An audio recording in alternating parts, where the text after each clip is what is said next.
Hello student, कैसे हैं आप? आई होप आप सभी अच्छे होंगे। प्यारे बच्चों, आज हम करेंगे क्लास 8 के इंग्लिश के लेसन नंबर 7 को। इस लेसन का नाम है बच्चों वाटर वाटर एवरीवेयर। हर जगह पानी ही पानी। तो बच्चों हम देख सकते हैं यहाँ पर हमसे कुछ क्वेश्चंस किए हैं। इन क्वेश्चंस को देख लेते हैं। जो फर्स्ट क्वेश्चन है वो है, do you like rainy season? क्या आपको बरसात का मौसम पसंद है? तो बच्चों बहुत सारे जनों को बरसात का मौसम पसंद होता है, किसी किसी को नहीं भी पसंद होता। तो आप अपनी राय कमेंट में लिख सकते हैं कि आपको बरसात का मौसम पसंद है या नहीं है। जो सेकंड क्वेश्चन है वो है, what happens when it rains heavily? जब भारी बारिश होती है तो क्या होता है? तो बच्चों जब भारी बारिश होती है तो बहुत ज़्यादा सभी जगह पानी पानी हो जाता है और बाढ़ जैसे हालात हो जाते हैं, कभी कभी बाढ़ भी आ जाती है। ठीक। थर्ड जो क्वेश्चन है वो है, what will you do in case there in flood? यदि बाढ़ आ जाए तो आप क्या करेंगे? तो बच्चों बाढ़ आने की स्थिति में हम ज़्यादा से ज़्यादा ऊंचाई वाले स्थान पर जाएंगे और अपनी सुरक्षा करेंगे। तो इस चैप्टर में हमें बाढ़ से रिलेटेड ही जानकारी दी गई है। तो देख लेते हैं बच्चों इस चैप्टर में हमें बाढ़ से संबंधित क्या जानकारी। On a very heavy rain day, the headmaster of a place school discuss the causes and effects of floods with his students. तो यहाँ पर दिया गया है बच्चों, एक बहुत भारी बरसात का दिन है, मतलब बाहर बहुत ज़्यादा बारिश हो रही है और एक गांव के स्कूल का प्रधान अध्यापक अपने छात्रों के साथ बाढ़ के कारणों और प्रभावों पर चर्चा करते हैं। यानी यहाँ पर हम देख सकते हैं ये हेडमास्टर खड़े हुए हैं, ये अपने छात्रों से बाढ़ संबंधित जानकारी दे रहे हैं कि बाढ़ किन कारणों से आती है और बाढ़ का क्या क्या प्रभाव देखने को मिलते हैं। He begins to talk to the student. वह छात्रों से बात करना शुरू करते हैं। तो बच्चों यहाँ पर एच एम लिखा है, एच एम का मीन्स है हेडमास्टर। ठीक। तो हम जब भी एच एम बोलेंगे तो उसका मीन्स होगा हेडमास्टर यानी प्रधान अध्यापक। तो जो हेडमास्टर हैं वो बोलते हैं, it's raining cats and dogs. तो हेडमास्टर बोलते हैं बाहर कैट्स और डॉग्स की बारिश हो रही है। तो एक बच्चा है विनय, वो बोलता है, sir do you mean cats and dogs are falling from the sky? तो विनय बोलता है, क्या आपका मतलब यह है सर कि बिल्लियां और कुत्ते आसमान से गिर रहे हैं? क्योंकि यहाँ पर दिया है कि कैट्स और डॉग की बारिश हो रही है। तो जो हेडमास्टर हैं वो बोलते हैं, no no, I mean it's raining heavily. तो जो हेडमास्टर हैं वो बोलते हैं, नहीं नहीं, मेरा मतलब है कि भारी बारिश हो रही है। The idiom cats and dogs is use to indicate heavy rainfall. तो बोलते हैं बिल्लियों और कुत्ते वाले मुहावरे का प्रयोग वर्षा को इंगित करने के लिए किया जाता है, यानी भारी बारिश को इंगित करने के लिए किया जाता है। तो ये बच्चों ये क्या है, it's raining cats and dogs. तो ये बच्चों एक ईडियम है यानी मुहावरा है। तो मुहावरे में जो शब्द होते हैं वो कुछ और होते हैं, उनका अर्थ कुछ और निकलता है बच्चों। तो इसका मतलब ये नहीं है कि ऊपर से आसमान से बिल्ली और कुत्ते बरस रहे हैं, इसका अर्थ है कि बहुत ज़्यादा भारी बारिश हो रही है। Arjun, oh it's interesting. तो अर्जुन बोलता है, ओह ये रोचक है। रोचक क्यों है? क्योंकि उसमें जो मुहावरे में ऐसा लग रहा है कि कुत्ते बिल्लियों की बारिश हो रही है, लेकिन उसका अर्थ क्या है, बहुत ज़्यादा भारी बारिश हो रही है। Headmaster, do you know what's a digester means?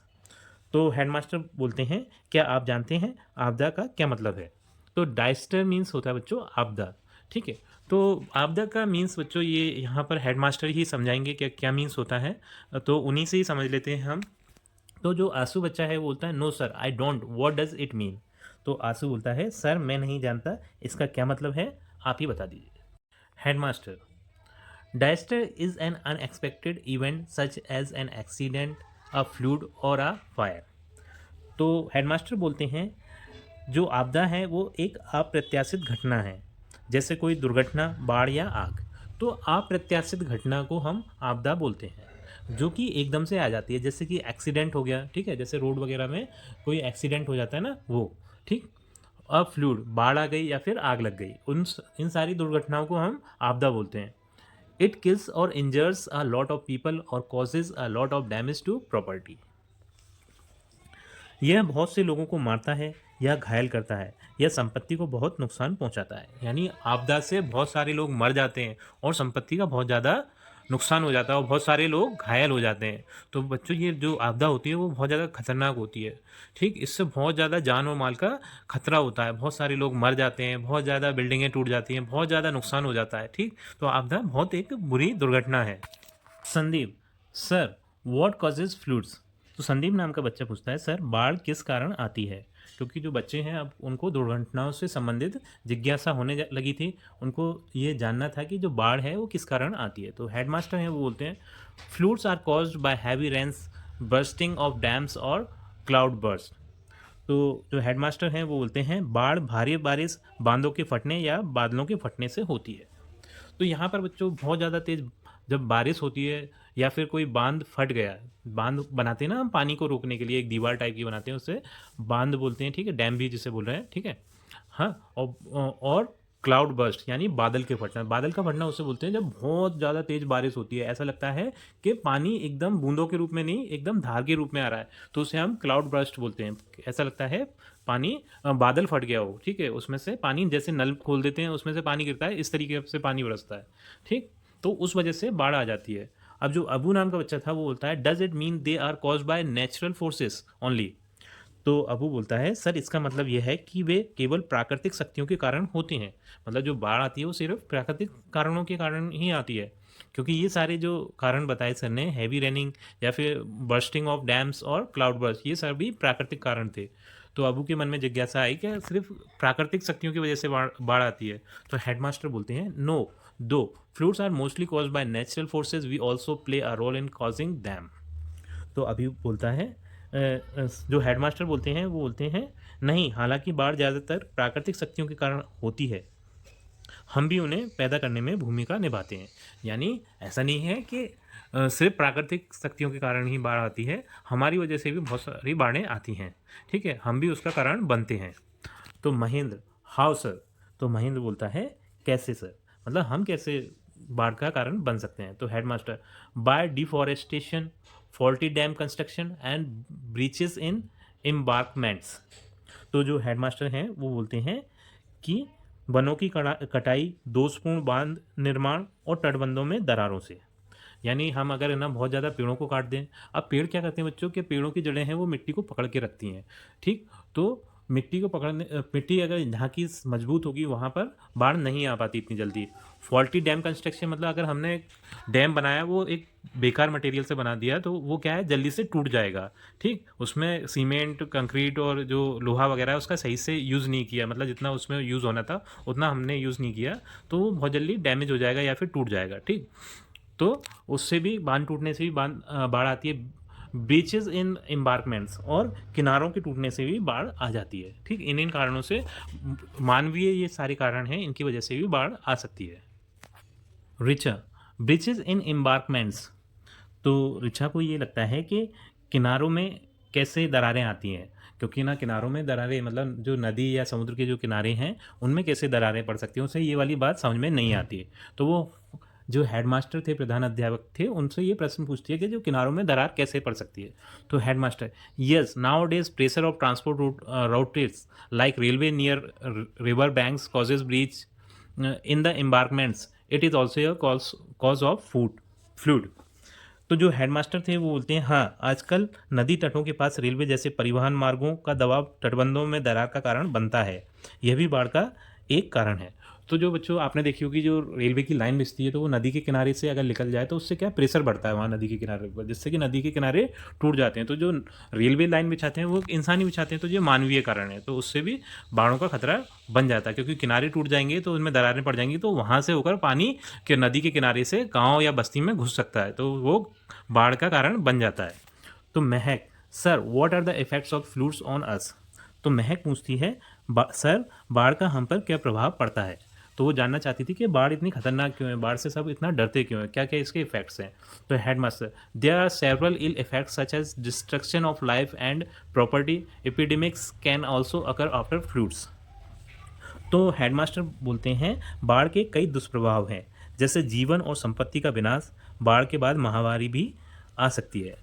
तो जाने तो बहुत सारी चली जाती हैं और संपत्ति का भी बहुत ज़्यादा नुकसान हो जाता है, और बाढ़ के बाद ऐसा भी होता है कि महामारी फैल जाती है। तो बच्चों महामारी क्या होती है, वो एक ऐसी बीमारी होती है जो कि गंदे पानी वगैरह से या फिर है ना बहुत सारी गंदगी से, कीटाणुओं से एक इंसान से दूसरे इंसान में फैलती है, जैसे हैजा है, ठीक है, मलेरिया है, इस तरीके की बहुत सारी बीमारियां फैलने लगती हैं। तो इसके बारे में भी हम पता करेंगे क्योंकि हेडमास्टर सर ने इसके बारे में भी समझाया है।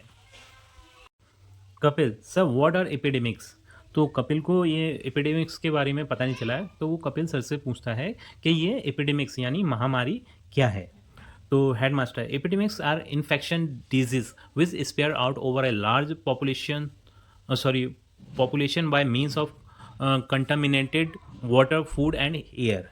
तो सर बताते हैं कि महामारी संक्रामक रोग हैं। संक्रामक रोग ऐसे होते हैं बच्चों जो कि फैलते हैं, ठीक है, एक व्यक्ति से दूसरे व्यक्ति में फैलते हैं या फिर एक जगह से दूसरी जगह फैलते हैं, ठीक। तो उन रोगों को हम संक्रामक रोग बोलते हैं, ठीक। तो महामारी संक्रामक रोग है जो दूषित पानी, भोजन और हवा के माध्यम से बड़ी आबादी में फैलते हैं। तो ऐसे रोगों को हम संक्रामक रोग बोलते हैं। तो भावना है वो पूछती है, oh that's why we have cholera, malaria and diarrhoea after the rains every year. तो भावना बोलती है, सर इसलिए हमारे यहाँ हर साल बारिश के बाद हैजा, मलेरिया और डायरिया होते हैं। तो बारिश के बाद क्या है कि गंदा पानी आने लगता है, दूषित पानी हो जाता है, तो ये सारी बीमारियां फैलने लगती हैं जो कि संक्रमित रोग हैं, ठीक है, जैसे कि हैजा है, मलेरिया है, डायरिया इत्यादि ये सभी, ठीक। तो headmaster, yes and soil erosion is another ill effects of floods. तो हेडमास्टर बोलते हैं हाँ, और मिट्टी का कटाव बाढ़ का एक और दुष्प्रभाव है। यानी बाढ़ आने से जो मिट्टी है वो कट जाती है, जो मिट्टी की ऊपरी उपजाऊ परत है वो बह जाती है। तो मिट्टी की जो ऊपरी उपजाऊ परत है बच्चों वो बहुत ज़्यादा हमारे लिए महत्वपूर्ण है, क्योंकि वो ही उपजाऊपन उसी में होता है, जो हमारी फसलें हैं उसी में होती हैं। तो मिट्टी क्या बंजर हो जाती है जब बाढ़ आती है, तो ये बहुत ज़्यादा बैड इफेक्ट है, क्योंकि है ना जो बीमारियाँ हैं, जो जान माल का नुकसान है वो एक टाइम में कवर हो जाएगा, लेकिन ये चीज़ क्या कवर होने में बहुत ज़्यादा टाइम लगता है। तो Ashish, sir what should we do in a situation when floods confront us. तो आशीष जो बच्चा था वो सर से पूछता है, सर जब हमारे सामने बाढ़ आ जाए तो हमें क्या करना चाहिए। तो जो हेडमास्टर हैं वो बोलते हैं, always remember to keep an eye on the water level of the river और the stream especially when it is raining heavily. तो हेडमास्टर हैं वो बोलते हैं, हमेशा याद रखें कि नदी या नाले के जल स्तर पर नज़र रखें, खासकर जब भारी बारिश हो रही हो। तो हमें ये देखना चाहिए कि कहीं नदी या नाले का जल स्तर बढ़ तो नहीं रहा। अगर अचानक से बढ़ने लगे तो हमें समझ लेना चाहिए कि बाढ़ आने वाली है और हमें अलर्ट हो जाना चाहिए, और हमें जो भी सावधानियां हैं बाढ़ से संबंधित उनको अपनाना चाहिए। तो जो विजेंद्र जो बच्चा था वो पूछता है, can we go near the river to see the water level. तो विजेंद्र पूछता है, क्या हम नदी के पास जाकर जल स्तर देख सकते हैं। तो उसके मन में ये जिज्ञासा होती है कि हमें नदी के पास जाना चाहिए उस जल स्तर को देखने के लिए। तो हेडमास्टर बोलते हैं, no never do it, it is risky for children, the watchman और the person on duty should do that.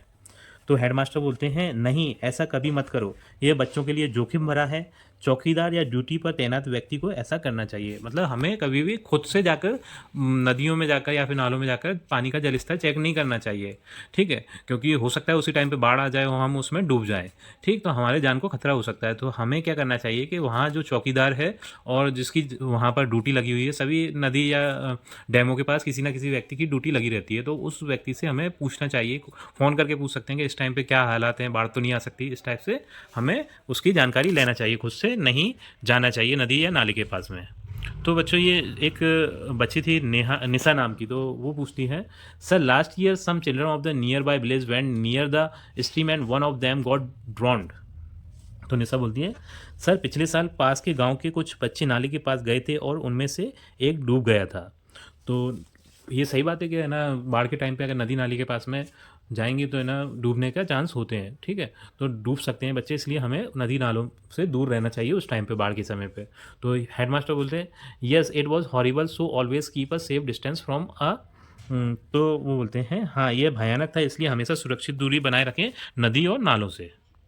Pappu, sir what should we do when the watchman informs us that the situation getting worse and alarming.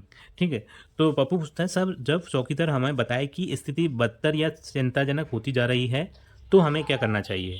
तो headmaster बोलते हैं, now you have to make some necessary arrangement to cope with the situation. तो headmaster बोलते हैं, आपको ऐसी स्थिति से निपटने के लिए कुछ आवश्यक व्यवस्था करनी होगी। तो रचना पूछती है, व्हाट आर दे। तो रचना बोलती है, वे क्या है, मतलब जो व्यवस्था हमें करनी है वो व्यवस्था क्या होनी चाहिए। हेडमास्टर बोलते हैं, first don't get panicky in any circumstances. तो हेडमास्टर बोलते हैं, पहले किसी भी परिस्थिति में घबराएं नहीं, मतलब हमें घबराना नहीं चाहिए, डरना नहीं चाहिए, क्योंकि घबराने से डरने से और ज़्यादा काम खराब हो जाते हैं। आंसू, यस सर। आंसू बोलता है, हाँ सर। हेडमास्टर बोलते हैं, and try to help your parents, और बोलते हैं कि अपने माता पिता की मदद करने का प्रयास करें। Shubham, how can we help them. तो शिवम बोलता है, हम कैसे मदद कर सकते हैं। तो हेडमास्टर बोलते हैं, if your house is in danger move out immediately to a safe distance. तो हेडमास्टर बोलते हैं यदि आपका घर खतरे में है तो तुरंत सुरक्षित दूरी पर चले जाएं। खतरे का मतलब ये है कि वहाँ बहुत ज़्यादा पानी भर गया है तो तुरंत आपको ऊंचे स्थानों पर जाना चाहिए। ठीक, तो Nagina should we climb a tree, तो headmaster no don't climb a tree it can be dangerous. तो नगमा बोलती है क्या हमें पेड़ पर चढ़ना चाहिए, तो हेडमास्टर बोलते हैं हमें पेड़ पर नहीं चढ़ना चाहिए, ये खतरनाक हो सकता है। Headmaster move towards a higher place, किसी ऊंचे स्थान की ओर बढ़ें। It is better to shift to a concrete house like a school building, a temple और ए ग्राम पंचायत भवन। और किसी कंक्रीट के घर जैसे स्कूल भवन, मंदिर या ग्राम पंचायत भवन में स्थानांतरित हो जाना चाहिए। यानी जो पक्के घर होते हैं, कंक्रीट, ईंट, लोहा, पत्थर आदि से बने होते हैं, उनमें जाना चाहिए हमें, क्योंकि कच्चे घर क्या है अधिकतर बाढ़ों में बह जाते हैं, इसलिए हमें कच्चे घरों में नहीं रहना चाहिए, हमें पक्के घरों की ओर जाना चाहिए। Bhavna how can we save our cattles, तो भावना बोलती है हम अपने मवेशियों को कैसे बचा सकते हैं। तो मवेशी उन जानवरों को बोलते हैं बच्चों जो दुधारू जानवर होते हैं, जैसे कि बकरी, भैंस, गाय इत्यादि, ये सभी क्या हैं, कैटल कहलाते हैं। ठीक है, मवेशी कहलाते हैं। तो हेडमास्टर बोलते हैं free all of them and try to take them to safer place. तो हेडमास्टर बोलते हैं उन सभी को मुक्त कर दें और सुरक्षित स्थान पर ले जाने का प्रयास करें, मतलब उन सबको खुला छोड़ देना चाहिए और साथ में सुरक्षित स्थान पर लेकर अपने साथ लेकर जाना चाहिए, क्योंकि ऐसा होता है कि अगर मवेशी बंधे रहे तो वो पानी में डूबकर मर सकते हैं। मवेशियों को भी तैरना आता है, तो वो अगर खुल जाएंगे तो वो तैरकर अपनी जान बचा सकते हैं। Abu what else should we do, तो अबू बोलता है हमें और क्या करना चाहिए। तो हेडमास्टर बोलते हैं take some eatables, clothes, a torch, a candle, match boxes and other essential item and leave your house for a safer place. तो हेडमास्टर बोलते हैं हमें खाने का सामान, कपड़े, एक टॉर्च या मोमबत्ती, माचिस, अन्य आवश्यक सामान लें और अपने घर को सुरक्षित स्थान पर के लिए छोड़ दें। मतलब है ना, हमें कुछ जो ज़रूरी सामान है, जैसे कि खाने वाली वस्तुएं जिसे हम खा सकें, ठीक है, और कपड़े, एक टॉर्च या कैंडल, ठीक है, ये क्योंकि उस टाइम पे लाइट काट दी जाती है, मैच वॉक यानी माचिस, ये सारी जो आवश्यक चीज़ें हैं उन्हें लें और अपने घर को छोड़कर किसी सुरक्षित स्थान पर, जो ऊंचा स्थान हो जहां बाढ़ का पानी नहीं पहुंच रहा हो, ऐसे जगह पर चले जाना चाहिए। Mahak yes sir what should we do after the flood, Mahak बोलती है हाँ सर, बाढ़ के बाद हमें क्या करना चाहिए। यानी जब बाढ़ चली जाती है तो ऐसा नहीं है कि मुसीबत हमारी ख़त्म हो गई, तब भी हमें बहुत ज़्यादा एहतियाती बरतनी चाहिए। तो हेडमास्टर बोलते हैं try to clean and disinfect your house and surrounding as early as possible. तो हेडमास्टर बोलते हैं जितना जल्दी हो सके अपने घर और उसके आसपास को कीटाणु रहित करने का प्रयास करें। Always remember prevention is better than care, और हमेशा याद रखें रोकथाम इलाज से बेहतर है। यानी हमें बीमार पड़ने से अच्छा है कि हम उसकी सुरक्षा कर लें, बीमारी ना पड़े, तो ये ज़्यादा अच्छी बात है इलाज करने से। Nisha how to disinfect our houses sir, तो निशा बोलती है सर घरों को कीटाणु रहित कैसे करें, हमें ये बताइए। Headmaster spray some pesticides like DDT, lime water, kerosene, phenol, etc. तो हेडमास्टर बोलते हैं घर और आसपास कुछ कीटाणुनाशक जैसे डीडीटी, नींबू पानी, केरोसिन, फिनॉल आदि का छिड़काव करें। तो ये सारे क्या हैं, कीटाणुनाशक, इनसे कीटाणु मर जाते हैं बच्चों, जैसे कि डीडीटी है, लाइमस्टोन है, केरोसिन है, फिनॉल है, ये सारी चीज़ें। ठीक, but the most important measure is to take care of drinking water, लेकिन सबसे ज़रूरी उपाय है पीने के पानी का ख्याल रखना, क्योंकि पीने के पानी अगर गंदा है तो हम बीमार पड़ सकते हैं। तो हमें सबसे ज़्यादा ज़रूरी है कि पीने का पानी का ख्याल रखना चाहिए, क्योंकि बाढ़ के समय बच्चों सबसे बड़ी जो समस्या उत्पन्न होती है वो पीने के पानी की उत्पन्न होती है, क्योंकि पानी तो चारों तरफ होता है लेकिन साफ पानी नहीं होता, सारा पानी गंदा होता है वो। ठीक, Sajid sir what should we do to purify the drinking water, तो साजिद बोलता है सर पीने के पानी को शुद्ध करने के लिए हमें क्या करना चाहिए। Headmaster use chlorine tablets for purifying the drinking water और boil it.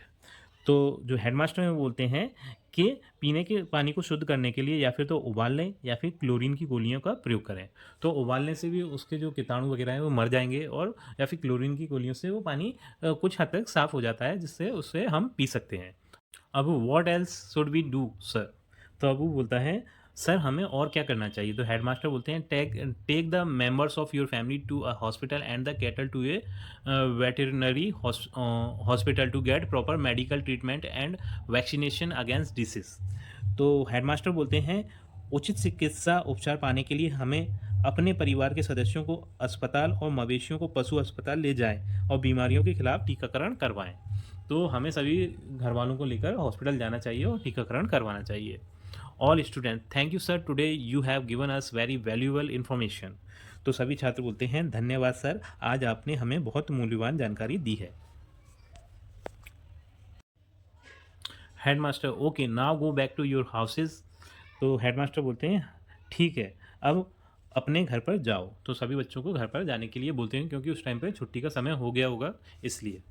May God forbid but at any time in future you hear some alarming news like a flood, do shift to a safe place like this school building with your family and neighbors as soon as possible। तो जो headmaster होते हैं वो बोलते हैं भगवान ना करे, लेकिन भविष्य में कभी भी आपको बाढ़ जैसी कोई चिंताजनक खबर सुनाई दे तो जल्द से जल्द अपने परिवार और पड़ोसियों के साथ इस स्कूल भवन जैसी सुरक्षित जगह पर चले जाएं। तो बच्चों इस पार्ट से हमें बाढ़ के बारे में बहुत ज़्यादा अच्छी जानकारी मिली। अगर कहीं पर बाढ़ आती है तो इस तरीके की जानकारी हमारे बहुत ज़्यादा काम आएगी। तो इस हेलो स्टूडेंट, कैसे आप? आई होप आप सभी अच्छे होंगे। प्यारे बच्चों, आज हम करेंगे क्लास 8 के इंग्लिश के लेसन नंबर 7 को। इस लेसन का नाम है बच्चों वाटर वाटर एवरीवेयर। तो इस लेसन को इससे पहले हम अच्छे से समझ चुके हैं बच्चों। अब हम इस लेसन के एक्सरसाइज व क्वेश्चन आंसर्स को देखेंगे। तो बिल्कुल भी देर न करते हुए बच्चों चलते हैं इस लेसन के क्वेश्चन आंसर्स व एक्सरसाइज की ओर। बच्चों इस लेसन की जो फर्स्ट एक्सरसाइज है वो है रीड एंड लर्न, पढ़ो और सीखो। तो यहाँ पर हमें कुछ वर्ड्स दिए हैं इस चैप्टर से रिलेटेड, उन वर्ड्स को हमें पढ़ना है, उनका मीनिंग याद करके इनको अच्छे से समझ लेना है, ठीक। तो जैसे फर्स्ट जो वर्ड है ये है क्लाउड बर्स्ट, ठीक है, क्लाउड बर्स्ट। तो इसका मीन्स होता है बच्चों जब है ना बहुत ज्यादा मूसलाधार बारिश होती है, ठीक, बहुत ज्यादा बारिश होती है उसे हम बोलते हैं क्लाउड बर्स्ट, ठीक है। नेक्स्ट है ड्रॉन, ड्रॉन मीन्स होता है बच्चों डूबना, ठीक। अगला है एम्बार्कमेंट, एम्बार्कमेंट मीन्स होता है तटबंध। जो नदियां या समुद्र के किनारे होते हैं उन्हें हम एम्बार्कमेंट या फिर तटबंध बोलते हैं। नेक्स्ट है फॉरबिड, फॉरबिड मीन्स होता है ना करें। अगला है कॉप विथ, कॉप विथ का मीन्स है सामना करना, ठीक, कॉप विथ मीन्स सामना करना। नेक्स्ट है डिफॉरेस्टेशन, इसका मीन्स होता है पेड़ों की कटाई या फिर जंगलों को समाप्त करना। नेक्स्ट है एपिडेमिक्स, एपिडेमिक्स मीन्स होती है महामारी। महामारी ऐसी बीमारी को बोलते हैं जो कि बहुत बड़े पैमाने पे फैलती है और ये गंदे पानी या प्रदूषित हवा आदि से फैलती है, ठीक है, जैसे हैजा है, मलेरिया है इत्यादि, ये बीमारियां महामारी की कैटेगरी में आती हैं। अगला है वेटिनरी, वेटिनरी मीन्स होता है पशु चिकित्सक। जब बाढ़ आदि के टाइम पर बहुत सारे पशु बीमार हो जाते हैं तो उनका जो इलाज किया जाता है वो आता है पशु चिकित्सा में, ठीक। नेक्स्ट है डाइस्टर, डाइस्टर मीन्स होता है आपदा, ये बाढ़ भूकंप ये सारे डाइस्टर की कैटेगरी में आते हैं। नेक्स्ट है प्रिफरेबली, ठीक है, इसका मीन्स होता है बच्चों अधिमानता, ठीक। अगला है पैनिकी, पैनिकी मीन्स होता है भगदड़। और लास्ट है बच्चों ये है keep an I, keep an I means होता है नजर रखना, यानी किसी चीज पे नजर रखना, ठीक। अब बच्चों जो इस चैप्टर की नेक्स्ट एक्सरसाइज है वो है वर्ड पावर। तो यहाँ पर हमें दिया है homophones are pair of words that are pronounced in the same way but have different meaning and different spellings. तो ये होमोफोन्स बच्चों इस टाइप के वर्ड्स के पेयर होते हैं जिनके प्रोनाउंसिएशन तो सेम होता है, यानी उच्चारण सेम होता है, लेकिन उनका जो मीनिंग है और स्पेलिंग है वो दोनों अलग अलग होते हैं। इसके एग्जाम्पल भी इन्होंने दिए हैं, जैसे यहाँ पर हम देखें ईयर और हेयर, ठीक। तो ईयर और हेयर सुनने में बिल्कुल एक जैसा है, इनका प्रोनाउंसिएशन एक जैसा है, लेकिन इसका ये जो है ईयर इसका मीन होता है सुनना, ठीक, क्या सुनना। और ये जो हेयर इसका मीन्स है यहाँ, ठीक। वेदर और वेदर, यहां पर हम देख रहे हैं जो प्रोनाउंसिएशन है उच्चारण है वो बिल्कुल सेम है, लेकिन यहाँ पर मीनिंग और इसकी स्पेलिंग दोनों की डिफरेंट डिफरेंट है। वेदर, इस वेदर का मीन्स होता है मौसम, तो ये वेदर का मीन्स होता है चाहना,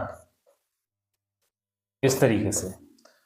अब जिस तरीके से ये बच्चों एक्सरसाइज हमें यहाँ पर दी है, हमें एग्जाम्पल भी दिया है, तो उसी तरीके के हमें और भी कुछ वर्ड्स दिए हैं, उनके हमें होमोफोन्स बताना है और उनके मीनिंग भी हमें समझते चलना है। तो देख लेते हैं। तो बच्चों यहाँ पर हमें कुछ वर्ड्स दिए थे, उनके होमोफोन्स हमें बताने थे। होमोफोन्स को हम समझ चुके हैं इससे पहले जिनका प्रोनाउंसिएशन तो सेम होता है लेकिन मीनिंग और स्पेलिंग डिफरेंट डिफरेंट होती हैं। तो यहाँ पर हम देख सकते हैं बच्चों, ये हमें कुछ वर्ड्स दिए थे, ठीक है। जैसे पहला जो वर्ड है स्टील, इसका मीन्स होता है इस्पात, और ये भी मीन है स्टील, इसका मीन्स होता है चुराना, ठीक। ये वर्ड है ड्यू, इसका होमोफोन्स क्या है, ड्यू, ठीक। DUE देख रहे हैं हम, यहाँ पे स्पेलिंग डिफरेंट है लेकिन प्रोनाउंसिएशन सेम है, और ये भी DEW, ड्यू। इस ड्यू का मीन्स होता है दे, जो हम पे उधारी रह जाती है उसे हम ड्यू बोलते हैं। जैसे हम कहीं ट्यूशन या फिर स्कूल में जा रहे हैं, वहां की हमें फीस देना है, तो वो हम पर क्या होगी, ड्यू, ठीक। इसी तरीके से ये ड्यू है, इसका मीन्स है ओस, ठीक। ये है न्यू, न्यू मीन्स जानता था, कोई चीज हमें पता है मतलब न्यू, हम जानते हैं, ठीक। और ये न्यू, इस न्यू का मीन्स है नया। वे, वे मीन्स होता है रास्ता, ये भी है वे, इस वे का मीन्स होता है तौलना, ठीक। ये है अलाउड, अलाउड मीन्स होता है जोर से, और ये भी है अलाउड, अलाउड मीन्स अनुमत, यानी किसी चीज की अनुमति देना। ये है पेन, पेन मीन्स दर्द, ये भी पेन है, पेन का मीन्स क्या है, वहां। ये है अवर, अवर मीन्स हमारा, और ये आर, ठीक है, इसका मीन्स होता है घंटा। जैसे समय बताने के लिए हम 1 घंटा 2 घंटा का समय बताने के लिए हम इस आर का यूज करते हैं, ठीक है।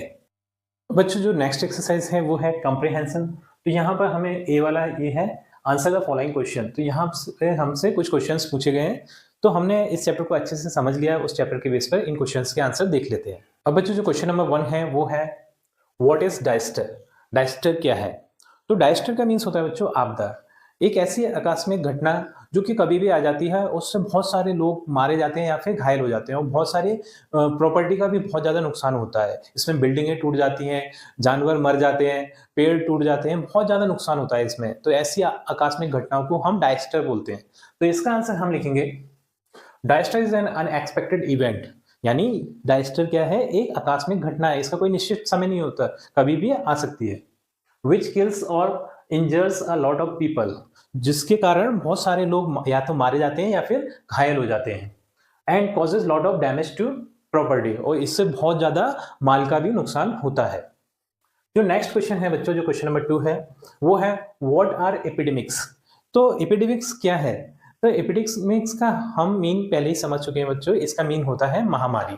तो महामारी ऐसी बीमारी को बोलते हैं जो कि बहुत व्यापक पैमाने पर फैल जाती है, और इसका कारण होता है जो हवा है, अगर प्रदूषित हवा है उसके कारण फैलती है, अगर जो पानी है वो गंदा है उसके कारण फैलती है, ठीक है। तो ये बहुत सारे रीजन हैं जिसके कारण ये महामारी फैल जाती है, ठीक है। तो इसका आंसर हम देख लेते हैं। Epidemics are infections disease which spread out over a large population. Epidemics एक ऐसी बीमारी है जो कि बहुत ज्यादा लोगों में एकदम से फैल जाती है, bye means of water, food and air. और ये किसके कारण फैलती है, पानी के, हवा के, और पानी के, खाने के और हवा के कारण, ठीक है। लेकिन हमारे अंदर ये प्रश्न उठना चाहिए कि पानी, हवा और खाना, ये तीनों चीजें तो हमारे लिए जरूरी है, फिर इससे अगर बीमारी फैल रही है तो फिर हम क्या कर सकते हैं। तो बच्चों ये शुद्ध पानी यानी प्योर पानी, वाटर, फूड की वजह से नहीं फैलती, ये प्रदूषित पानी, खाने और हवा के कारण फैलती है। अगर हम गंदा पानी पीते हैं या प्रदूषित वायु में रहते हैं या फिर प्रदूषित खाना खाते हैं, तो उस वजह से ये बीमारी फैलती है, ना कि स्वच्छ खाने से, पानी से और हवा से, ठीक। थर्ड नंबर का जो क्वेश्चन है वो है what are the ill effects of floods. जो फ्लड्स है, फ्लड्स का मीन्स होता है बाढ़, बाढ़ के बुरे प्रभाव क्या है। तो बच्चों बाढ़ के बहुत ज्यादा बुरे प्रभाव क्या है कि इससे जान माल की हानि होती है, बहुत ज्यादा लोग मर जाते हैं या फिर इंजर्ड हो जाते हैं, और बहुत ज्यादा प्रॉपर्टी का नुकसान होता है, ये इसके बैड इफेक्ट्स हैं। तो इसका आंसर हम लिखेंगे the ill effects of floods are destruction of life and property. जो बुरे प्रभाव हैं बाढ़ के वो ये हैं कि इससे जान और माल का बहुत ज्यादा नुकसान होता है, बहुत सारे इंसान, मवेशी इत्यादि मारे जाते हैं और बहुत सारे माल का भी नुकसान हो जाता है। तो ये बाढ़ के बुरे प्रभाव हैं। जो फोर्थ नंबर का क्वेश्चन है बच्चों वो है how are human beings responsible for causing floods. तो ह्यूमन जो इंसान है वो बाढ़ आने के लिए कैसे उत्तरदायी है, किस प्रकार से उत्तरदायी है। यानी ऐसा नहीं है कि सिर्फ बाढ़ प्राकृतिक कारणों की वजह से ही आती है, बहुत से मानवीय ऐसे कारण होते हैं जिसकी वजह से भी बाढ़ आती है। तो इसका प्रमुख कारण ये है कि इंसान अंधाधुंध पेड़ों की कटाई कर रहा है, पेड़ भी बाढ़ आने को रोकते हैं, ठीक है? और जो बांध वगैरह जो डैम बनाए जा रहे हैं उसमें बहुत ज़्यादा बेकार मटेरियल का यूज़ करता है, जिससे कि ना वो बांध है ना कभी भी टूट जाते हैं, जिससे भी बाढ़ आ जाती है। और तटबंध जितने भी हैं, ठीक है? उनमें दरारें बना रहा है, उससे भी बाढ़ें आ जाती हैं। तो ये बहुत सारे कारण हैं जिसकी वजह से बाढ़ें आती हैं। तो देख लेते हैं बच्चों इसका answer. Human beings are responsible for causing floods. Human being भी जिम्मेदार है बाढ़ आने का। बाय डिफॉरेस्टेशन, डिफॉरेस्टेशन मतलब पेड़ों की अंधाधुंध कटाई। फॉल्टी डैम कंस्ट्रक्शन, यानी जो डैम बन रहे हैं वो फॉल्टी बन रहे हैं, उनमें बेकार मटेरियल यूज हो रहा है। एंड ब्रीचेस इन एम्बार्कमेंट्स, और तटबंधों में दरारें बना रहा है इंसान, जिसके कारण बाढ़ें आ रही हैं। जो 5th नंबर का क्वेश्चन है बच्चों, वो है how is our life affected by floods. हमारी जो लाइफ है वो कैसे बाढ़ से प्रभावित होती है। तो हमारी लाइफ बच्चों बहुत ज्यादा बाढ़ से प्रभावित होती है, क्योंकि इससे जान और माल का नुकसान होता है, ठीक है? जो मवेशी हमारे वो मारे जाते हैं, इंसान घायल हो जाते हैं, मर जाते हैं, ठीक है? बिल्डिंगें टूट जाती हैं, पेड़ पौधे उखड़ जाते हैं, और जो सॉइल है वो बहकर नदियों में चली जाती है। बहुत ज्यादा नुकसान होता है जिसकी वजह से, और बीमारियां भी फैलती हैं बाढ़ के बाद, ठीक है? क्योंकि पानी क्या है, प्रदूषित हो जाता है, और वही गंदा पानी हम पीते हैं, तो उससे बीमारियां भी फैलती हैं। तो बहुत ज्यादा ये बाढ़ हमारे जनजीवन को प्रभावित करती है। तो इसका आंसर हम देख लेते हैं। There is destruction of life and property, इससे जान और माल की हानि होती है बाढ़ के कारण, ठीक है? Epidemics and soil erosion occur due to floods, और महामारी फैल जाती है, और सॉइल इरेक्शन होता है। सॉइल इरेक्शन मतलब जो मिट्टी का कटाव होता है, मिट्टी जो उपजाऊ मिट्टी है वो बहकर नदियों में चली जाती है, जिससे कि जो भूमि हमारी वो बंजर हो जाती है। तो ये बहुत बड़ा प्रभाव है बाढ़ का, ठीक है बच्चों? तो इस तरीके से ये क्वेश्चन आंसर कंप्लीट हो गए हमारे। अब चलते हैं नेक्स्ट एक्सरसाइज पर। अब बच्चों जो कंप्रिहेंशन का जो बी नंबर वाला पार्ट है वो है write a short note about the measures to ensure safety of life during a disaster like flood. तो हमें एक शॉर्ट नोट लिखना है, जबकि कोई हमारे ऊपर आपदा आती है उसके ऊपर हमें शॉर्ट नोट लिखना है कि हमारा जो जनजीवन है वो किस तरीके का हो जाता है। तो देख लेते हैं बच्चों इस शॉर्ट नोट को कि हमें क्या क्या सेफ्टी रखना चाहिए। तो शॉर्ट नोट है बच्चों, first of all we should not panic. तो सबसे पहले हमें घबराना नहीं चाहिए, क्योंकि घबराहट में हम बहुत सारे ऐसे डिसीजन ले लेते हैं जो कि हमारे लिए बहुत ज्यादा बेकार सिद्ध होते हैं। तो हमें घबराना तो बिल्कुल नहीं चाहिए। अगर कोई ऐसी आपदा आ जाती है, बाढ़ भूकंप जैसी आपदा आ जाती है, तो हमें घबराना नहीं चाहिए। If our house is in danger we should move to a safer and higher place.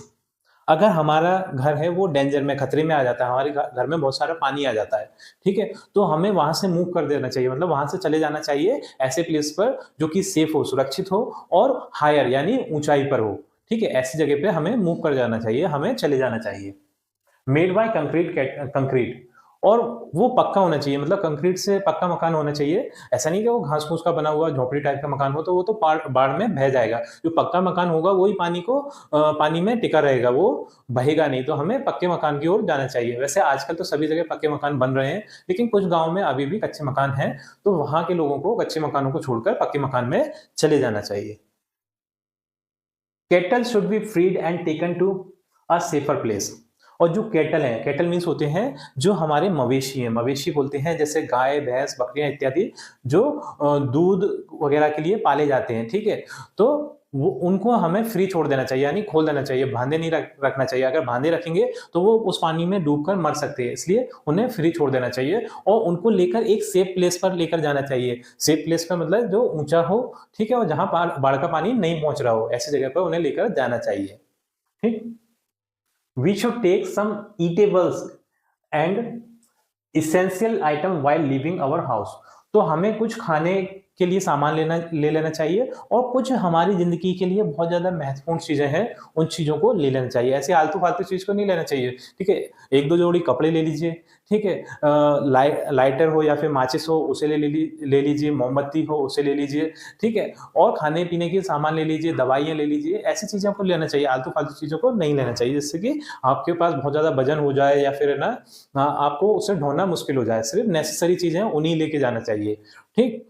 तो ये बच्चों हमारा शॉर्ट नोट है, जब कोई आपदा आती है जैसे कि फ्लड वगैरह आ गया, तो उस टाइम पे हमें क्या क्या सेफ्टी उपाय करना चाहिए। तो उसके ऊपर ये हमने शॉर्ट नोट देख लिया। इसी तरीके से आप भी लिख सकते हैं इसे। जो सी नंबर को वाला क्वेश्चन है बच्चों, वो है what are the different ways to purify drinking water. पानी को प्यूरिफाई यानी शुद्ध करने के लिए क्या क्या उपाय हो सकते हैं? तो बच्चों इसके लिए हम पानी को शुद्ध करने के लिए एक तो क्लोरीन टैबलेट्स का यूज कर सकते हैं। क्लोरीन टैबलेट से भी हम पानी को शुद्ध कर सकते हैं। और दूसरा हमारा जो है वो है पानी को उबालकर। ठीक है, पानी को उबालने से भी पानी शुद्ध हो जाता है, क्योंकि गंदे पानी पीने से हम बीमार पड़ सकते हैं। इसलिए बाढ़ वगैरह के समय पर हमें इस तरीके से पानी को शुद्ध करके पीना चाहिए। तो बच्चों इसी क्वेश्चन के आंसर के साथ हमारी ये वीडियो कंप्लीट होती है। आई थिंक ये वीडियो आपको पसंद आई होगी। यदि वीडियो आपको पसंद आई है तो वीडियो को लाइक करिए, चैनल को सब्सक्राइब करिए। आपसे मिलते हैं अपनी अगली वीडियो।